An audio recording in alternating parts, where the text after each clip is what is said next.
Anett-Liis Adul, palju õnne Eesti meistritiitli puhul ja mitte ainult Eesti meistritiitli puhul, vägev isiklik tippmark ka sinna kaasa, et ma ei tea, kus kuidagi võrrelda saab, aga mis nüüd kõige rohkem head meelt teeb selle juures? Ma ei tea, vist ikka see, et ma suutsin 3 päeva nii hästi mängida, sest et isegi kui ma mängisin eile koos 8-ga 1 üle, et selles suhtes mul oli see, et ma ründasin peaaegu kogu aeg pördisid, et mul ei olnud enam seda, et päästaks paari ära, vaid pigem et ma ründasin pördisid ja ma arvan, et ma olen selle üle rohkem õnnelik, et ma küll olen alles 2 korda võitsin nüüd just need eestikad, aga et ma arvan, et rohkem see, et +3 3 päeva peale, et selle üle olen väga õnnelik. On sul mingi seletus ka sellele, et sa lõid oma 3-päevase võistluse tippmark ikkagi nagu päris mitme löögiga ja isegi kui seal eilsesse päeva läks üks nagu päris paha äpardus ka sekka, siis sellest hoolimata see +3 on tõsiasi, et millest see selline stabiilne mäng?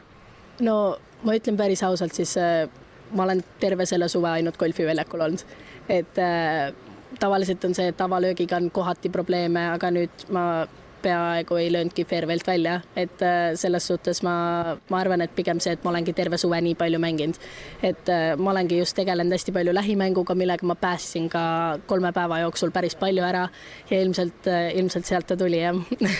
Et lõpuks ikka jõuame samma kohta, et teed ööd ja tulemused tulevad. Ja just nii. Räägi natukene meistrivõistluste kõrval veel oma viimasest hooajast, viimasest 2 hooajast, võib-olla isegi USA-s, et kuidas see areng nüüd 2 aastat ja siit sinu nägemus nagu edasi ka välja näevad? No ütleme niimoodi, et need esimesed 2 aastat olid nagu sellised, et esimesel aastal mul võttis natuke aega, et nagu sisse elada. Samas ja me võistlesime ainult kevadel, nagu selle kevadsemestril, et seal oli väga okei selle kohta, et ma freshman olin, aga ütleme niimoodi, et siis me ei mänginud nii pikkasid väljakuid, aga nüüd see aasta me mängisime nii palju pikemaid väljakuid kui Eestis ja kui ma siia tulen, mul ei ole enam seda, et nagu 2-4 on pikad mu jaoks, et ilmselt see vahe seal on ja sa saad nii palju kindlust juurde, kui sa suudad nagu puuga ka 2-4 peale lüüa nagu sirgelt, et selles suhtes sealt see kogemus tuli nagu juurde.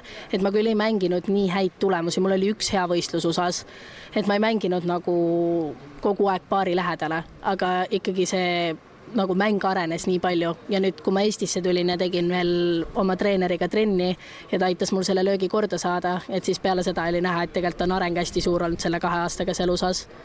No süües kasvab isu tavaliselt. Nii on, jah. Mis isud peale tulevad?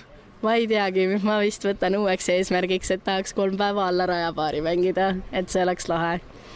Jah. No täna sa olid tegelikult ikkagi nagu mega alguse järel -2 peal juba ja nagu sa siin enne intervjuud ütlesid, et ise ka ei saanud aru, et kuidas see nagu hirm hakkas tuli juba nagu peale, aga siis ikkagi läks natukene muusse ratta tagasi. Ja ma alustasin niimoodi, et ma mõtlesin, ma teen kohe pöördid ära, et siis on kindel. Et tegelikult jah, ma lõin seal teisel rajal umbes 2 meetrit lipust hea hea löögi tiiboksist ja siis 3. avalöök oli veits kehvem, aga ma lõin jälle suht lipu kõrvale ja siis 4. mul oli siuke suure kaldal putt ja lükkasin selle ka sisse ja siis ma mõtlesin, okei, nüüd on juba okei. Et jah, et selles suhtes mul täna oli jah, et ma puttasin päris hästi ja mu raud oli hea. Et sealt ta ilmselt jah. No see +3 või võib-olla paremadki tulemused, mul on tunne, võib vabalt saada nagu, ütleme kas normiks või selleks vajaduseks, mida tulevikus Eesti naiste meistriks tulekuks ongi vaja. Et ega Sofia Elisaveta ei jäänud siiski nagu väga kaugele ja ütleme, et sealt arengukurv ilmselgelt on ju ka näha ja kas mitte Hanna Hõunap ei ole ka varsti lisandumas veel Eesti meistrivõistlustel osalejate sekka, et tundub, et läheb põnevaks. Ja ei, siin läheb jah, siin tuleb hakata alla rajapaari mängima stabiilselt.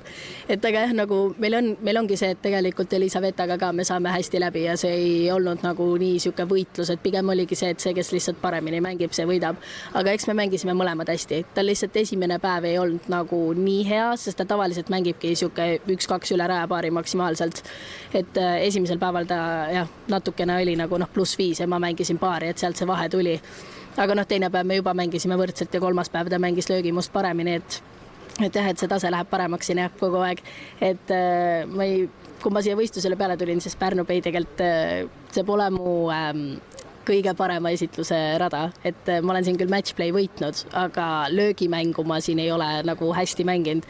Et selles suhtes mul oligi see eesmärk, et ma tahan nüüd lõpuks Estikat Pärnu Base võita, et esimest korda ka ja siis ma üritasin endast absoluutselt kõik anda. Aitäh sulle, palju õnne veel kord ja uusi kordaminekuid. Aitäh!